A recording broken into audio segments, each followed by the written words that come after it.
Hello, my shimmering star. I, Anamika Dhaya, welcome you all to this amazing platform of Tutors Theory. Today we are going to discuss about the one chapter of health and physical education.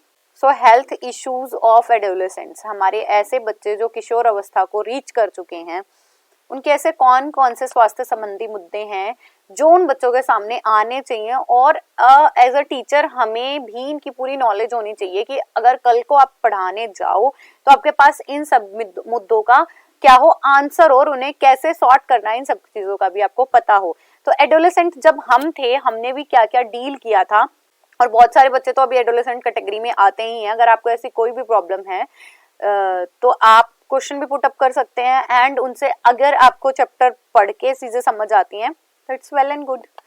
So pre adolescent and adolescent health issues including specific health issues हैं और हम adolescent girls की भी बात करेंगे। First चीज आती है हमारी एडोलेसेंट। एडोलेसेंट क्या है? एक लैटिन वर्ड से निकला था एडोलेसियर विच मीन्स टू ग्रो और टू ग्रो टू मैच्योरिटी, कि हम मैच्योरिटी तक कहाँ तक जाएंगे। तो वी कैन से दैट हमारे पास अगर मैं मेन बात करूं तो हमारा एक चाइल्डहुड होता है, हमारे पास एक चाइल्डहुड होता है, हम सब बचपन में होते हैं, और एक अडल्टहुड होता है कि अब हम बड़े हो गए हैं। दो चीजें होती है, इनके बीच का जो जोड़ने वाला है, मतलब चाइल्डहुड से आप मैच्योरिटी की तरफ जा रहे हो और अडल्टहुड में अभी पहुंचे नहीं हो, तो जो ये वाला हमारा है, ये हमारी जो पीक वैल्यू है, ये मेरी क्या है? एडोलेसेंट। ठीक है, so we can say that transition from childhood to adulthood और the condition in which the person or the individual facing some situation, difficulty situation in their age by reaching to the adulthood. Adulthood तक पहुंचने से पहले वो जिस भी period को पास करता है वो उनका अडल्टहुड एडोलेसेंट कहलाता है। Adolescent is also known as teenager, क्योंकि हमारा अडल्टहुड मेनली 10 to 19 ईयर्स माना जाता है पीरियड ऑफ टाइम। बट अगर मैं बात करूं कि हम कब पबर्टी पे रीच कर जाते हैं तो वो मेनली हमारा 12 से 18 या 19 साल तक होता है। तो हम इसे टीन एज भी बोलते हैं क्योंकि 13 to 19 हमारी टीन आता है ना पीछे, तो हमारी टीनेजर्स भी बोले जाते हैं। ठीक है, तो हमारे एडोलेसेंट कौन हुए? जो अभी बचपन से तो निकल चुके हैं, समझदारी बननी स्टार्ट हुए, मैच्योरिटी की तरफ बढ़ रहे हैं, but they are not adult. So these period is called as are adulthood. Definition की बात करूं तो adolescent is a span of years during which boys and girls move from childhood to adulthood mentally, emotionally, socially and physically. मतलब जब बच्चा adulthood की तरफ बढ़ रहा है, मेंटली भी बढ़ रहा है, फिजिकली भी बढ़ रहा है, सोशली भी बढ़ रहा है, तो जब वो बच्चा या लड़का या लड़की उस ईयर ऑफ स्पैन में है कि जब वो मैच्योरिटी को ग्रो कर रहे हैं। So adolescent is a period of great stress and storm. Stanley ने बोला स्ट्रेस एंड स्ट्रॉम की एज है जिसके अंदर बहुत ज्यादा ड्रास्टिक चेंज होते हैं बच्चों के अंदर, डेवलपमेंट हो रही है, ग्रोथ हो रही है, they have to act like a grown up, but अभी वो मेंटली या फिजिकली इतने बिल्डअप या स्ट्रेंथ अप नहीं हुए हैं, they have the lack of maturity but they have to act like that. Next आता है Bigge and Hunt. The one word which best characteristic of adolescent change is the change in physiological. शारीरिक संरचना में changes आ रहे हैं, बदलाव आ रहे हैं। सोशोलॉजिकल, समाज में समाज के साथ कैसे बिहेव कर रहा है इसमें भी बदलाव आ रहे हैं। एंड साइकोलॉजिकल, मनोवैज्ञानिक रूप से भी बच्चों में बहुत सारे बदलाव आ रहे हैं। So view of Sadler, adolescent is a period in which child tries to become capable of doing everything by himself. और बच्चे को ये एक्ट करना पड़ता है, they are now capable to do each and everything itself, कि अब वो अपने सारे कार्य कर सकता है, but sometimes it not कि वो अपने सारे कार्य कर पाए। नेक्स्ट बात करते हैं हम कैरेक्टरिस्टिक्स की। कैरेक्टरिस्टिक्स में बात करूँ तो हमारी बॉयज की अलग कैरेक्टरिस्टिक्स हैं, हमारी गर्ल्स की अलग कैरेक्टरिस्टिक्स हैं। तो अगर गर्ल्स की बात करें तो गर्ल्स में भी बहुत सारे चेंजेस आते हैं। जैसे मेल की बात करूं तो सेक्सुअल कैरेक्टरिस्टिक्स डेवलप होने लग जाती हैं, जैसे बच्चे मैच्योरिटी की तरफ बढ़ रहे हैं। और there are the biological changes in the student child also, जिसमें उन्हें डेवलप भी करना है और एडजस्ट भी करना है। जैसे अगर मैं बात करूं लड़कों की तो मुस्टैक्स और बियर्ड्स आनी स्टार्ट हो जाती हैं और मसल्स जो हैं वो हैवी होने स्टार्ट हो जाती हैं, वॉइस जो थोड़ी सी भारी होनी स्टार्ट करती हैं। गर्ल्स की बात करूं तो ब्रेस्ट इनलार्जमेंट आता है, पेल्विक बोन इनहेंस होने लग जाती हैं, मेंस्ट्रुएशन स्टार्ट हो जाता है। और इन सारी चीजों की वजह से बहुत सारी चीजें जो है वो कोप अप नहीं कर पाते। तो हम देखेंगे कि what are the healthy ways जिनसे वो कोप अप करना स्टार्ट कर ले। प्रॉब्लम्स इन एडोलेसेंट, ऐसी कौन कौन सी प्रॉब्लम है जो बच्चों को होती हैं? फर्स्ट है फिजिकल प्रॉब्लम, क्योंकि बॉडी और फिजिकल चेंजेस होने स्टार्ट हो जाते हैं respective of their sex glands also, तो उन बच्चों को कैसे डील करना है ये उनकी मेन प्रॉब्लम है। नेक्स्ट है हमारे अग्रेसिव बिहेवियर, क्योंकि ये हमारी स्ट्रेस एंड स्ट्रोम की एज है, बच्चा अब मैच्योरिटी की तरफ बढ़ ही रहा है और बहुत सब उन्हें मैच्योर समझने लग जाते हैं, तो वो बहुत सारा रिपल्सिव हो जाता है, बहुत ज्यादा इमोशनल हो जाता है और ही और she is try to become a heroine. Then आते हैं लैक ऑफ स्टेबिलिटी। यहाँ हीरोइन से वो मतलब नहीं है कि हीरो बनना चाहते हैं, हीरोइन बनना चाहते हैं, मतलब दे वांट कि उन्हें सब जो है वैल्यू करें। नेक्स्ट आता है हमारा lack of stability and adjustment. An adolescent does not remain stable and his faces adjustment problem, मतलब किसी का एडोलेसेंट ऐसे बिल्कुल स्टेबल नहीं रहा, उन सबने अपनी अपनी प्रॉब्लम फेस की हैं। बिहेवियर रेजिस्टेंस होता है, अपने आप को एनेबल पाते हैं बहुत सारी चीजों के लिए, कोऑर्डिनेट नहीं कर पाते हैं।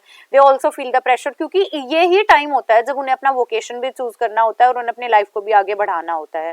देन आते हैं मेंटल प्रॉब्लम्स, कि उन्हें बहुत सारा स्ट्रेस है, एज का स्ट्रेस है, टेंशन है, पढ़ाई की है, स्ट्राइफ है, कलह होता रहता है, दे आर माल एडजस्टेड, और बहुत सारी एंजाइटी भी दे कैन फेस। तो बहुत सारी psychological problems are also there. The problem related to sex, which means कि क्या इतना अट्रैक्शन क्यों होता है अपोजिट सेक्स के लिए, और they are eager to know about all the things but they can't able to talk to anyone, तो तब भी बहुत सारी ऐसी गलतियां होती हैं जो बच्चे समझ नहीं पाते हैं। देन आते हैं हमारे इमोशनल प्रॉब्लम, कि बच्चों जो फुल ऑफ इमोशन होते हैं, कुछ अपनी चीजें नहीं कर पाते, यहीं पे उन्हें उनके सबसे बेस्ट या वर्स्ट फ्रेंड उन्हें मिलते हैं, और यही ऐसी एज है जब वो चाहते हैं कि उनसे सब इमोशनली कनेक्ट हो पाए। Ross says the adolescent lives intensely emotional life, ये बहुत इमोशनल लाइफ जीते हैं, in which we can move once from the rhythm of opposite and negative phase of the behavior is constant alteration between the intense excitement and deep depression। मतलब यही वो as है जब बच्चा बहुत ज्यादा पॉजिटिव भी फील करता है और बहुत ज्यादा नेगेटिव भी फील करता है, और यही एज है जब वो अपने आप को बहुत एक्साइटमेंट में फील करेगा या बहुत डिप्राइव्ड फील करेगा। सो हेल्थ इश्यूज की बात करूं तो बॉयज एंड गर्ल्स में अलग अलग प्रॉब्लम होते हैं। वन बाय वन हम जानने की कोशिश करेंगे कि उनको हेल्दी ना रहने के लिए, मतलब उनकी हेल्थ प्रॉब्लम आने में या फिर एज अ प्रॉब्लम उनके सामने कैसे ये आती हैं, क्या किस चीज़ों की एब्सेंस रही है, किस चीज़ का कंसर्न वो कर पा रहे हैं। ठीक है, तो फर्स्ट बात करते हैं इश्यूज रिगार्डिंग मेंस्ट्रुएशन। ये गर्ल्स की है कि when they are reaching to the puberty, जब उनके अंदर यौवन की शुरुआत होती है तो the girls are going to produce the ovum, और इसे एग बोला जाता है। ठीक है, और प्लूरा इसका ओवा है। किसी इसका जो ड्यूरेशन होता है ना वो 28 to 41 डेज होता है। किसी को ये मंथली आते हैं वैसे गर्ल्स को। इसके अंदर क्या होता है, जो लड़कियों में ओवुलेशन स्टार्ट होती है तो हमारी जो ओवरी की लाइनिंग है उसके ऊपर ब्लड जो है सीक्रेट होना स्टार्ट हो जाता है, और वो ओवा जब मैचुरेशन तक पहुंच जाता है and they can not get the sperms of the male, तो वो क्या करने लग जाते हैं, ब्लड को रिलीज करने लग जाते हैं, एंड ये साइकिल पूरा होता है। मतलब ये साइकिल पूरा होते ही उन्हें मेंस्ट्रुएशन स्टार्ट हो जाते हैं। तो जो मेंस्ट्रुएशन था एक लैटिन वर्ड है menstrual which means a month, तो मंथली साइकिल में आने वाली जो लड़कियां ब्लीड कर रही हैं वो हमारा मेंस्ट्रुएशन साइकिल कहलाता है। So different parts of body release hormone, different parts हमारी बॉडी के रिलीज करते हैं, because the body is develop itself to acquire the ability to reproduce, कि अब वो रिप्रोड्यूस कर सकती है। तो हमारे कुछ hormones pituitary gland secrete the hormone that stimulate ovary to release the mature ovum. Mature over release करने की कहती है। दो हार्मोन्स होते हैं हमारे इसके पास, एस्ट्रोजन एंड प्रोगेस्टेरोन। एस्ट्रोजन क्या करता है, ओवर जो हमारी फेलोपियन ट्यूब है उसमें क्या करते हैं, हमारी जो यही लाइनिंग है ब्लड लाइनिंग में बता दी थी वो स्टार्ट हो जाती हैं। और प्रोगेस्टेरोन क्या करते हैं, ये वोम्ब होता है ना जो गर्ल्स का, उसके अंदर वो लाइनिंग प्रिपेयर करते हैं जिसमें बच्चा अपने आप को अटैच कर सकता है, फिट कर सकता है। So in case of not fertilized by the female sperm, अगर एग फर्टिलाइज नहीं होता तो वो यूट्रस जब क्या करते हैं, वो शेड को ब्रेक करना स्टार्ट कर देते हैं और इससे लॉस ऑफ ब्लड स्टार्ट हो जाता है। It will continue to 4 to 6 days. This is called as girl's period or menstruation. So these are the fallopian tubes, this one is the uterus and these are the ovaries, this is the vaginal opening and ये हमारी cervix है। ठीक है, so blood यहाँ से shade होना start हो जाते हैं। So this is the menstruation cycle। ठीक है, यहाँ पे ओवुलेशन सबसे ज्यादा होता है लड़कियों का, and these are the menstruation days। So some variety of menstruational dysfunction occurs in about the adolescent। बहुत सारे फीमेल हैं जिसमें डिसफंक्शनिंग होता है, क्योंकि ये डिसफंक्शनिंग बहुत वजह से होते हैं कि या तो बहुत ज़्यादा फैट है बच्चे के ऊपर या वो बहुत ज़्यादा वीक है। तो इसके लिए हमारे पास थेरेप्यूटिक इन्वेंशंस भी हुई हैं कि मतलब या डिले हो रहा है या बहुत फास्ट हो रहा है तो उनके लिए हम डॉक्टर से कंसल्ट कर सकते हैं। नॉर्मल साइकिल जो हमारे 21 टू 41 डेज का होता है, सो दी साइकिल बिकम रेगुलर आफ्टर 2 से 2.5 साल के बाद बिल्कुल रेगुलर हो जाते हैं बच्चों में। एक जो मेंस्ट्रुएशन प्रॉब्लम है एमनोरिया, एमनोरिया होती है एब्सेंस ऑफ मेंस्ट्रुएशन। जब बच्चा 16 साल का हो गया और उसे कोई मेंस्ट्रुएशन नहीं है तो ये रीजन फैमिली की वजह से भी हो सकता है, जेनेटिक भी हो सकता है। इसके अंदर क्या होती है, जो बच्चों में जो गर्ल्स में हाइमन होती है उसके अंदर ये हाइमन ही मेन कॉज है जिसकी वजह से बच्चा जो है अपने आप को जो ब्लड है वो शेड नहीं हो पाता है। और इसकी वजह से इसकी और भी बहुत सारी रीजन है कि लॉन्ग इलनेस रही है या माल न्यूट्रिशन उसे मिला है, बहुत ज्यादा इंजेक्शन कर लिया है ड्रग्स वगैरह का। इसकी वजह से बच्चों में जो है वो ब्रेकिंग या वो शेड होनी बंद हो नहीं हो पाती विद रिस्पेक्ट टू टाइम, तो that is known as amenorrhea. रजोधर्म या मासिक धर्म की अनुपस्थिति बोला जाता है इसे। So abnormal vaginal bleeding is also a problem in girls which means there is a dysfunctioning in the uterine bleeding. मतलब या तो बहुत ज्यादा एक्सेसिव हो रही है या बहुत कम हो रही है। और इसके भी बहुत सारे रीजन है कि ड्रग एडिक्ट हो सकता है बच्चा या कुछ ऐसी चीजें खाते हैं ऑयली जो उनके बॉडी को सूट नहीं करती। And there are some kind of characteristic of menstruation also. Menstruation is always for most of the girls this one is a painful menstruation cramps आते हैं बच्चों को 2 से 3 दिन तो ये बहुत ज्यादा रहते हैं। एंड इसके साथ साथ ब्रेस्ट फुलनेस हो जाती है, ब्रेस्ट पेन होना स्टार्ट होता है, ब्लोटिंग बहुत स्टार्ट हो जाती है, फेटिग रहता है, हेडेक रहता है and they have the mood swings, irritate रहती है लड़कियां, टीयरफुलनेस होती है, वॉयलेंट टेंडेंसीज बच्चों में स्टार्ट हो जाती हैं। So these are the common type of symptoms the girls faces in the menstruation period. So next है हमारा एक्सरसाइज एंड न्यूट्रिशन। अगर इसको कैसे कम किया जा सकता है या कैसे स्मूथनिंग अप किया जा सकता है एडोलेसेंट एज को। अगर हम अच्छा खाना खाएं, रेगुलर एक्सरसाइजेस करें तो भी हमारी बॉडी में जितने न्यूट्रिशन की जरूरत है वो उन तक पहुंच जाएगी, जिससे कि आपकी हेल्दी ईटिंग स्टार्ट होने से आप गुड अडल्टहुड की तरफ जाओगे और आपकी बॉडी भी है जो ज्यादा से ज्यादा ग्रो कर पाएगी। So during adolescence there is a rapid physical and mental growth होते हैं जिसके लिए हमारी बॉडी की जो रिक्वायरमेंट है वो बहुत ज्यादा इंक्रीज हो जाती है। तो we need the balance diet जिससे हमारे फूड में जितने भी लाइक प्रोटीन्स हैं, मिनरल्स हैं, विटामिन हैं, इनकी पूरी कमी हम कर पाए, जिंक वगैरह, कैल्शियम वगैरह। तो हमें बहुत ज्यादा अच्छी डाइट लेनी चाहिए जैसे मिल्क, ग्रीन वेजिटेबल्स हो जाएंगे, ग्रीन लीफी वेजिटेबल्स हो जाएंगे। So these are the food items जो हमारी बॉडी को हेल्प करेंगे ग्रो करने में। देन आता है हमारा पर्सनल हाइजीन। हमें बैक्टीरिया से दूर रहना है क्योंकि इस एज में सबसे ज्यादा बच्चों को ना पिंपल्स होते हैं क्योंकि हमारी बॉडी बहुत ज्यादा चेंज कर रही है। तो हमें ऐसी चीजों से बच के रहना है। सैनिटेशन का पूरा ध्यान रखना है कि स्मेली क्लोथ्स ना पहने, हैंड वॉश करते रहें, बाथिंग करें, बैक्टीरिया से अपने आप को दूर रखें और पर्सनल सैनिटाइजेशन का ध्यान रखें। So it is very important we have to make sure that our genitals area is also clean क्योंकि menstruation होता है उस टाइम पे भी adolescent गर्ल को बहुत सारे एक्ने या पिंपल की प्रॉब्लम हो जाती है। So cleanliness is the only हम कह सकते हैं way to survive from them. And हमें नॉन ऑयली सोप वगैरह यूज करने चाहिए। और एक्ने अगर ज्यादा है तो we have to make attention और मेडिकल ट्रीटमेंट भी हम करा सकते हैं। एंड अगर बॉयज में बात करूँ तो बॉयज में भी बहुत सारे चेंजेस आते हैं जैसे nightfall is also a problem जिसमें बच्चे जो बॉयज हैं the body of boys is also growing, they are reaching to the maturity, so they are not able how to maintain that. और बहुत सारे इमोशनल फीलिंग्स भी हैं एंड उन्हें बहुत ज्यादा ऐसी चीजें भी मिलती हैं जिनसे बच्चे जो हैं क्या हो जाते हैं, पाथ से भी भटक जाते हैं। तो we have to as a teacher and as a parents and as a sister जो हमारे एल्डर हैं उन्हें बात करने की कोशिश करनी चाहिए।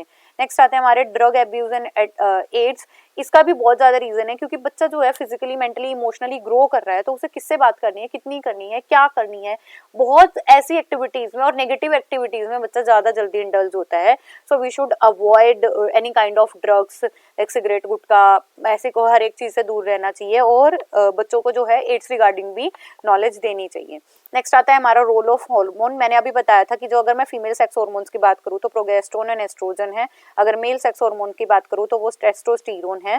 तो जो टेस्टोस्टेरोन है वो रिप्रोडक्शन करते हैं मेल स्पर्म्स का और इन्हीं की वजह से सेक्सुअल कैरेक्टरिस्टिक जो है बॉयज में डेवलप होती हैं। देन आती है मेंटल हेल्थ प्रॉब्लम। अब मैंने आपको अभी पीछे कहा था कि इसी एज में बच्चे अपने वोकेशन भी क्या करते हैं, डिसाइड कर लेते हैं। तो there are so many problem faced by the boys and girls both disturbance है, डिप्रेशन है, लो सेल्फ एस्टीम है, एक्सेसिव बर्डन है, मेंटल हेल्थ में भी बहुत सारी चीज़ें, एंजाइटी हो जाता है, साथ वाले बच्चों से वो कोप अप नहीं कर पाते हैं, स्ट्रेंथन अप करने की कोशिश करते हैं, इमोशनली डिसबैलेंस रहते हैं, तो इनकी वजह से भी बहुत सारी मेंटल हेल्थ प्रॉब्लम बच्चों में आ जाती हैं। नेक्स्ट आता है हमारा माल न्यूट्रिशन एंड ओबेसिटी। अभी मैंने कहा था कि आपको बैलेंस डाइट रहनी चाहिए क्योंकि हमारी बॉडी की बहुत ज्यादा रिक्वायरमेंट है। तो इससे ये भी होता है, जैसे मूड स्विंग्स की बात करी मैंने, अभी मेंस्ट्रुएशन की बात करी, तो मूड स्विंग्स होते हैं, फूड क्रेविंग्स होती हैं, तो बच्चे क्या करते हैं, बहुत ज्यादा ऑयली खाना स्टार्ट कर देते हैं, या तो वो माल न्यूट्रिशन की तरफ चले जाते हैं इन चीजों की वजह से, या ओबेसिटी की तरफ चले जाते हैं। तो इससे भी एम्बेरसमेंट बच्चों को होती है। सो मैनेजमेंट आप कैसे मैनेज करोगे? अनडाउटली सबसे पहले सारी प्रॉब्लम्स का निचोड़ यही है, we have to talk to our elder और we have to talk to our friend, अपने फ्रेंड्स नहीं सॉरी पेरेंट्स से बात करो, and they can do a lot of for you. So some are the suggestions, guidance with the parents.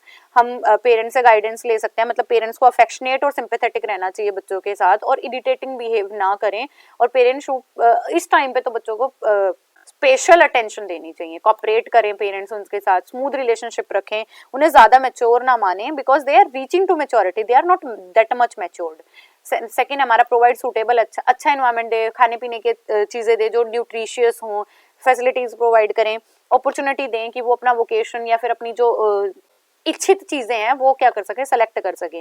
Motor development पे ध्यान दी जाए, physical exercise, games, ये सारी चीजें बच्चों को कराएं कि उनकी बॉडी जो है डेवलपमेंट करे। Next sex education is also provided to the adolescent in the school and the home premises both, कि जो एंड उन्हें ना ज्यादा डिप्राइव्ड ना किया जाए, ऐसे दबा के ना रखा जाए कि they can't able to talk to the opposite gender. तो ऐसी सिचुएशंस में भी बच्चों जो हैं बहुत ज्यादा इमोशनल डैमेज फील करते हैं। एडोलेसेंट चैप्टर था, हम सब इस एज से गुजर चुके हैं, या बहुत सारे बच्चे अभी इस एज में भी हैं, तो वो कैसे डील कर सकते हैं, क्या ऐसी चीजें हैं प्रॉब्लम की तरह उनके सामने आती हैं। Make sure as a parents and as a teacher कि हमें बच्चों से ज्यादा बात करनी है, we have to communicate, we have to make the rapport to the students कि वो ज्यादा कनेक्ट हो पाए आपसे, when they are connected to yourself though they can easily share problems with you. So it is all about our today's topic. Keep going, keep growing and keep learning, my dear students. I hope this session is very helpful for you, and you have any kind of doubt then you can comment down. I will surely reply. Bye bye, take care.